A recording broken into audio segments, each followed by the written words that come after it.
Комисиони гендерори изјавиве шпамли резултати. Poslanici se vratili u skupštinske klupe. Na dnevnom redu zakon o legalizaciji i ekspo izložbe.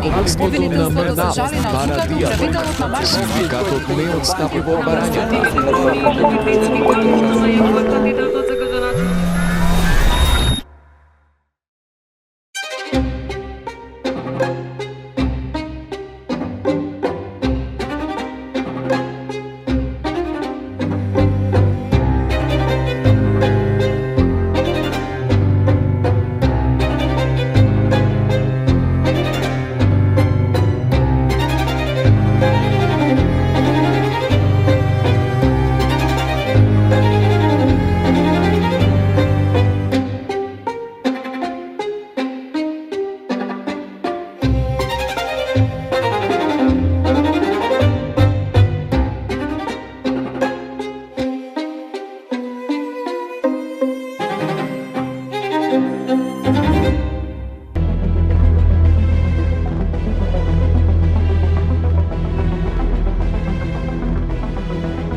Здраво на сите! Оваа епизода на Контекст е посветена на конференцијата на медиумска писменост 2025 ЕУ Западен Балкан, со која започнаа деновите на медиумска писменост. Под мотото "Ти знаеш, друг не знае", твојот коментар може да помогне. Конференцијата е носечки регионален настан на Европската служба за надворешно дејствување во областа на медиумската писменост. А вие ќе погледнете изјави од неколку панелисти. DSA, Digital Services Act, is part of the EU digital legislation package, which actually establishes a framework for platform accountability for them to how to treat illegal content primarily, but also undertake some risk assessments in terms of harmful content and also in terms of transparency. Very important is that it establishes also obligation of platforms to cooperate with national institutions, authorities, but also to give some special status to civil society organizations.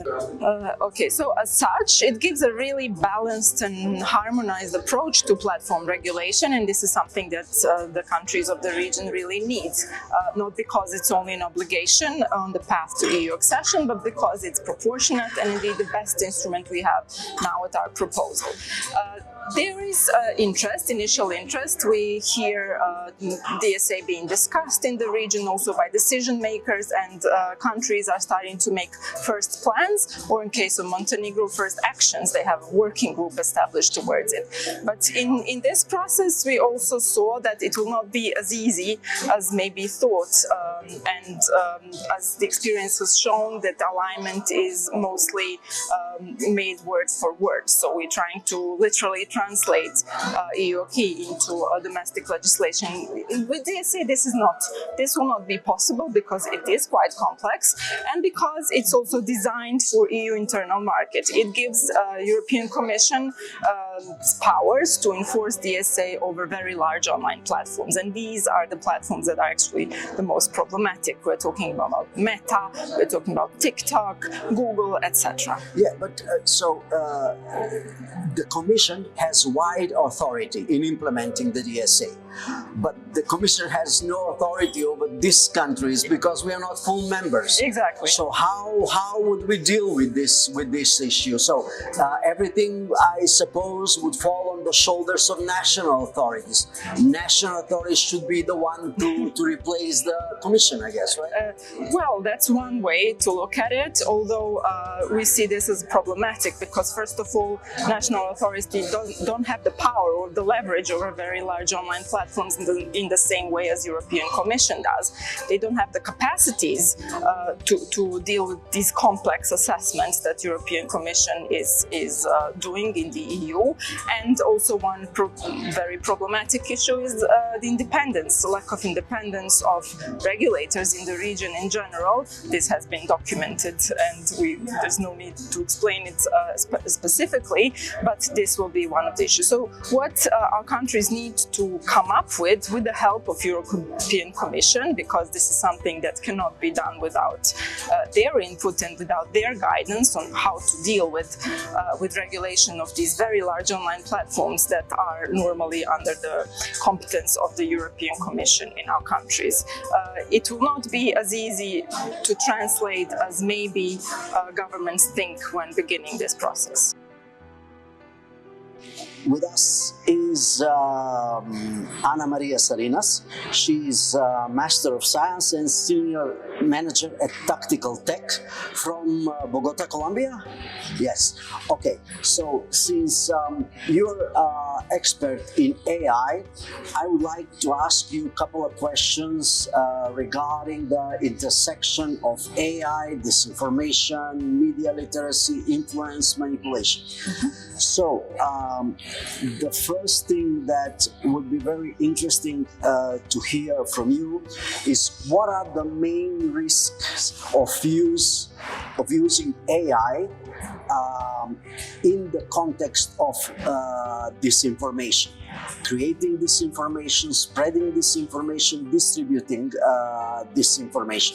So how is AI intertwined with disinformation? So digital technologies in general, not only AI, we can talk about social media, are becoming platforms used by different actors to spread misinformation because it creates polarization, it creates hate speech. But in the case of AI, what we are seeing is that it's being used to reproduce these narratives as it has never happened before. And why? There are two things. The first one is that these AI systems, they are trained with data that is out there, but this data is polluted. That data is created by humans, and because it's created by humans, it includes already misinformation, includes biases, includes stereotypes, includes hate speech. And when we use these tools without having a critical side, we are reproducing these narratives without even noticing. So this is the first thing. And the second thing is that these technologies are very accessible and very easy to use. So right now, everyone can use it to create images, to create videos that look real, but they are deep fakes. And the question is always, what is behind these images? What is the purpose? Who is behind it? And what is the interest? And what we are seeing is that it's so easy with one click, create images that trigger hate, that trigger sadness, they become viral. But when we look at these images, we realize that they are created by AI. And again, what is the interest is the human behind it that use these tools to spread misinformation and disinformation. So we have two issues: the issue of how AI is developed and how AI is used to spread mis and disinformation. I also suppose it's much easier now in creating versions of the same disinformation, right? Like you can create a title of fake news, and then you can make another 10 titles saying the same thing with the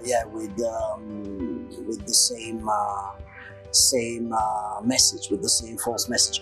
But as compared to human disinformation networks, so up until now we've been dealing with human disinformation networks, be they state actors, political actors, and then if you take AI at this point of time, like the end of 2025, who do you think is more efficient in creating and spreading disinformation? Is it the human disinformation networks or AI? It is true that actually human network misinformation were already using digital technologies, for example, social media, to spread misinformation, right?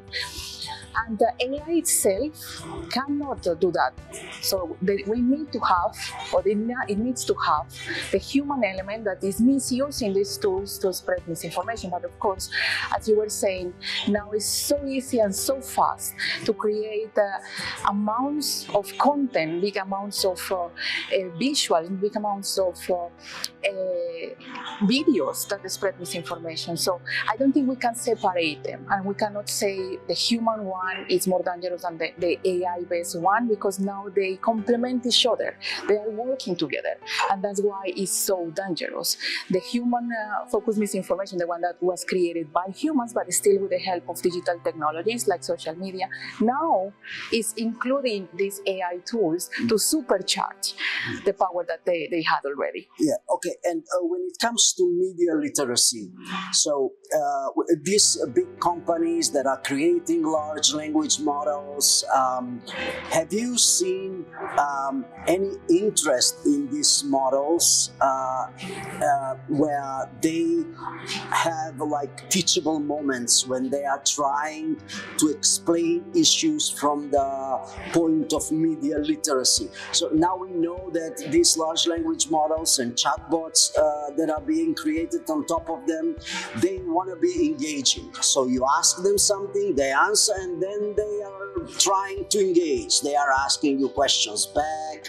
And I mean, it's the same like the online platforms. They want you to stay with them for as long as possible. But have you noticed any interest in these chatbots, in the large language models, in the statements of the leaders of these big companies? Are they interested in any way? Do they talk about media literacy, developing critical thinking, and so on? The business model behind digital technologies, and in this case AI, is basically the data of the users. So for big companies, there is not an incentive, or they don't have any motivation to really disclose how these tools are developed, how these tools are trained, how these tools work. There is a black box because for them it's useful that we don't understand how they collect the data, how they use this data or misuse this data. Maybe they sell it to other parties who target us with ads. Maybe they sell it to political parties that target us with misinformation.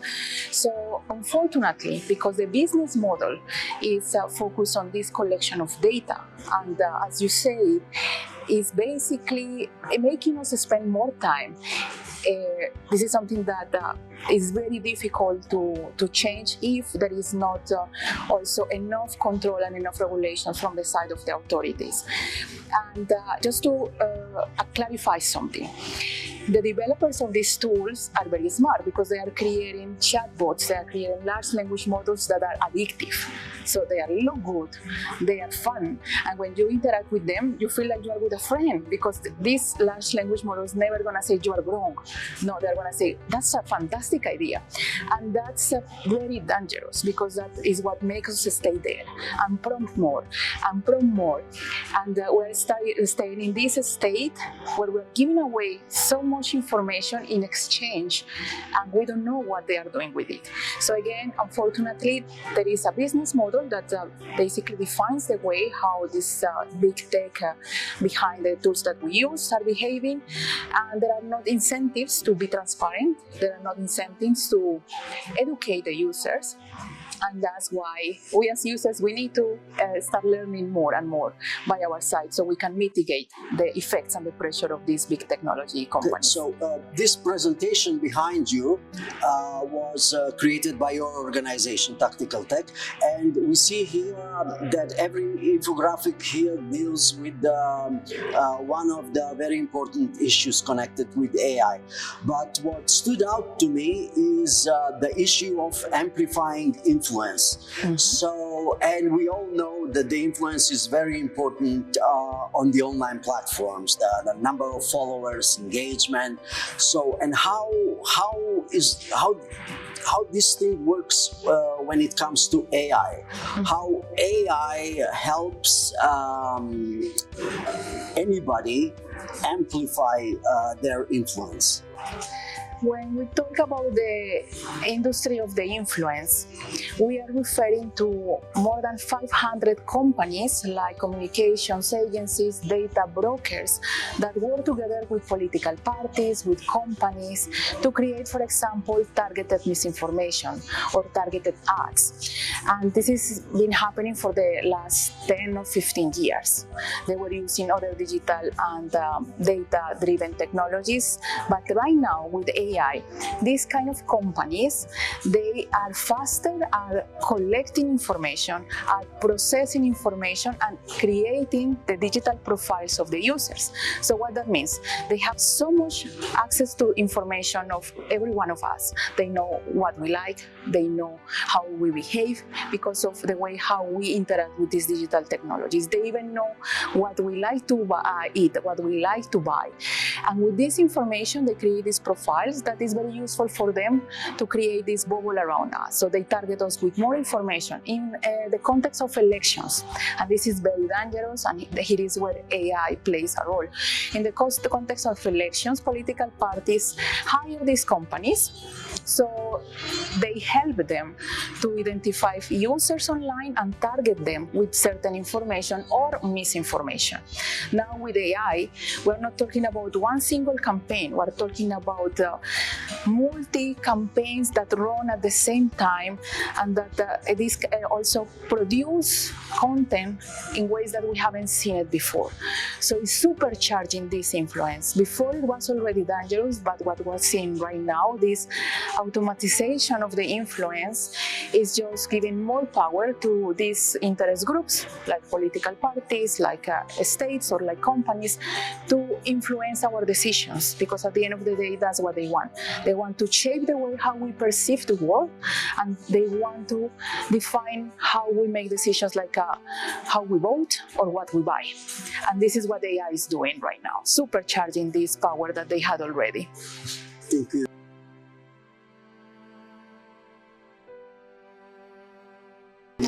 Social media platforms today hold unique influence over how people access information, shape opinions, and engage in public life. But this influence comes with serious risks. Today, as the digital space reshapes civic discourse, access to information, and democratic participation, we face a fundamental challenge. Social media platforms have become both crucial infrastructure and major vectors for information manipulation, including foreign information manipulation and interference. The Western Balkans stands at the center of these converging trends, and only comprehensive joint effort based on the whole of society approach can counter these negative tendencies. Our monitoring, conducted in cooperation with partners from the 5 countries through the Netherlands-supported Western Balkans Anti-Disinformation Hub project, shows that the region's information ecosystem has evolved into a highly adaptive system where disinformation spreads across borders, powered by emotional triggers, political events, and platform dynamics. So gender disinformation in Western Balkans region is strongly connected with fake news and also deep fake when we speak about certain forms of, for example, revenge porn and things like that. What we do have as proofs that we have discovered as journalists is that it's deeply connected with foreign influence in different countries in Western Balkans. When we speak about which foreign influence is in question, what we already know is that it's an interesting mix between Russia and the radical conservative groups from United States, most often those who are connected with the Church of Latter Saints Day, also known as Mormons in this region. How to resolve this issue is the matter of media literacy. So only through media literacy, through political literacy, to development of critical thinking, we can solve these problems. And also as journalists, we have to follow the money and ways, paths of finance, and to connect dots among the organizations and countries that I have already mentioned. Also, journalists need to pay special attention to most popular influencers on social media and social media trends, such as threadwives, masculinity podcasts, and things like that, because they are under direct influence of the same sources as gender disinformation.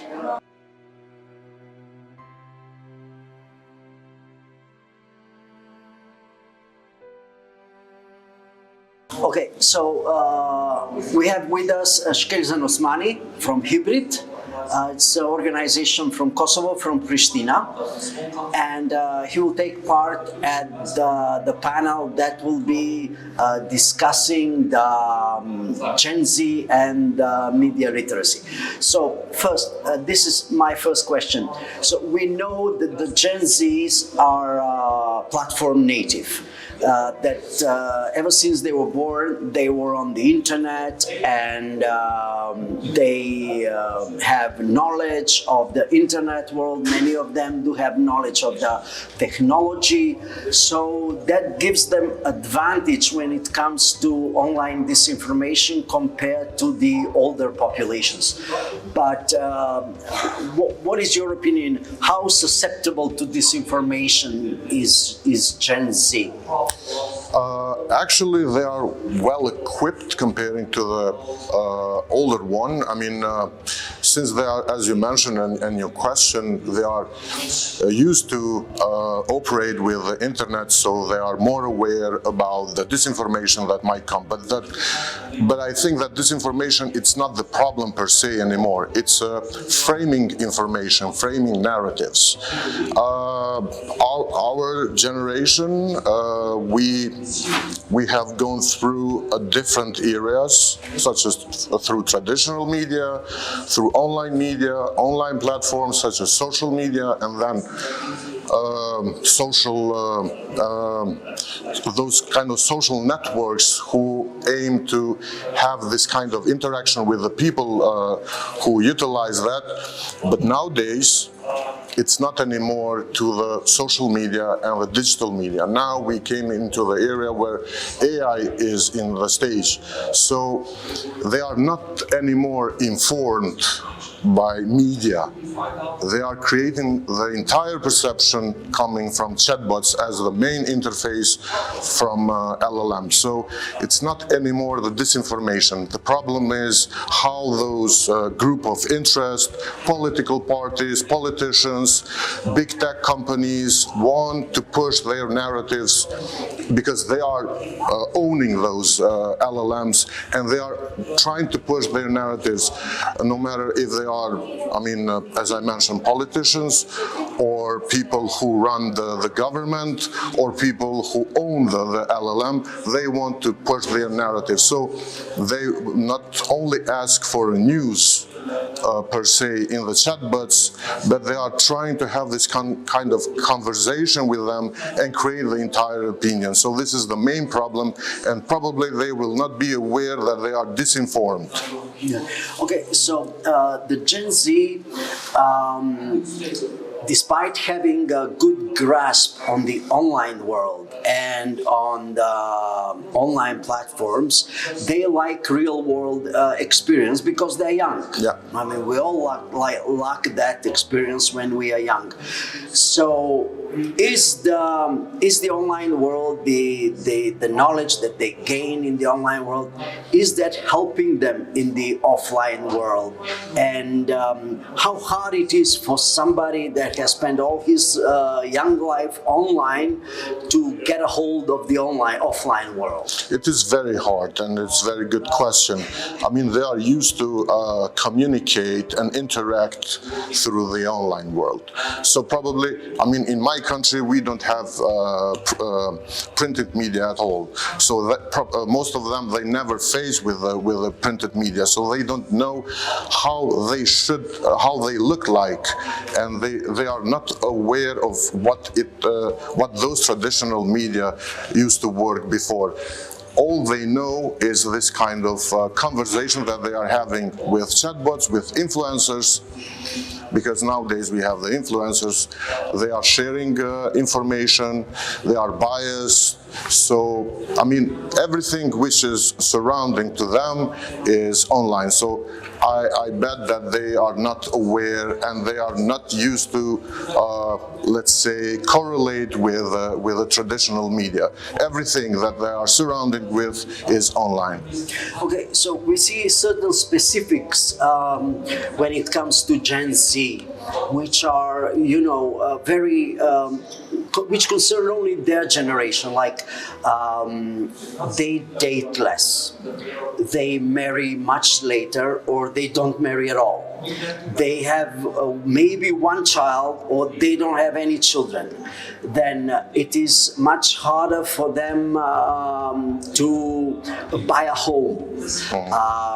They start working much later in life. So how can we, is this good or bad, and what can we do about this? I mean, we need to have at least 2 children per woman so that we can have a replacement rate.